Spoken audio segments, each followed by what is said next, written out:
Bonjour, je viens de recevoir un énorme paquet de copies à corriger. Je continuerai ça tout à l'heure. Comment ça va? C'est la troisième et dernière étape de notre méthodologie de la dissertation et de l'explication de texte que nous allons aborder aujourd'hui. Après l'introduction et le développement, eh bien place à la conclusion. C'est une partie que l'on bâcle souvent par manque de temps, entre autres, mais qui est elle aussi importante. La conclusion, c'est plus qu'un résumé de ton devoir. Elle te permet une synthèse de ta réflexion et une ouverture sur d'autres problématiques. Question. Sais-tu à quoi sert une conclusion? Eh oui, une conclusion, comme son nom ne l'indique pas, ne doit surtout pas conclure en fermant le sujet, comme si l'on avait répondu à la question et que notre réponse était inscrite à jamais dans le marbre. Il faut avoir l'esprit que la philosophie ne prétend jamais apporter des réponses toutes faites, mais plutôt des orientations, des pistes de réflexion et surtout une meilleure façon de penser. C'est la philosophia, l'amour de la sagesse. Un arbitrage, c'est montrer la valeur de telle ou de telle autre thèse, et discerner en quelques mots une synthèse un peu plus radicale que celle que tu auras faite dans la troisième partie du développement. Cet arbitrage ne doit pas être une récapitulation statique de tout ce que tu auras dit dans ton développement. Tu sais, le lecteur a encore très bien à l'esprit ce que tu viens de dire. Donc tu peux simplifier et résumer ton parcours. L'arbitrage se fait avec l'outil de la raison.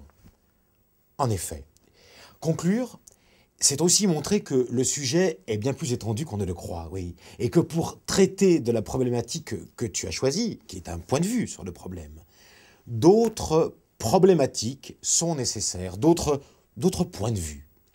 Là, tu vas pouvoir utiliser ce que tu as fait pour ton introduction, à savoir l'arborescence des concepts. Si tu as choisi un angle pour faire ton développement, la conclusion est le moment de montrer que tu sais très bien qu'il y a d'autres façons de traiter ce problème. Alors ici, une question. Sais-tu comment faire pour montrer que tu as compris qu'il y a précisément d'autres façons de traiter le problème?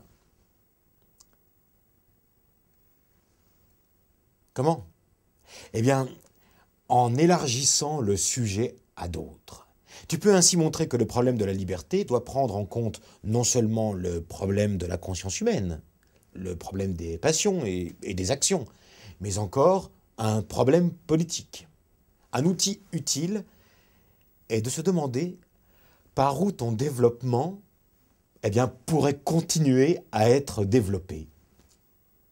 Tu peux aussi, dans ta conclusion, montrer que le sujet est finalement aporétique. Mais qu'est-ce que cela veut dire? Rappelle-toi Socrate et sa manière de procéder. Il triture le sujet dans tous les sens, il pose des questions à l'infini et il conclut souvent que nous ne pouvons pas répondre à la question car nous ne connaissons pas encore assez bien toutes les données du problème. Bon, mais comme ni toi ni moi ne sommes Socrate, il faut prendre des gants. Mais tu peux toujours montrer qu'il y a une part d'absurde et d'instabilité. Car la connaissance humaine est par nature imparfaite.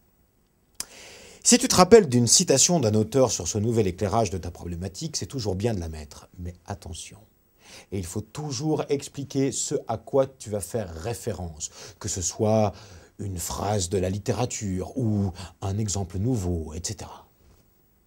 En résumé, pour faire une bonne conclusion, il faut 1.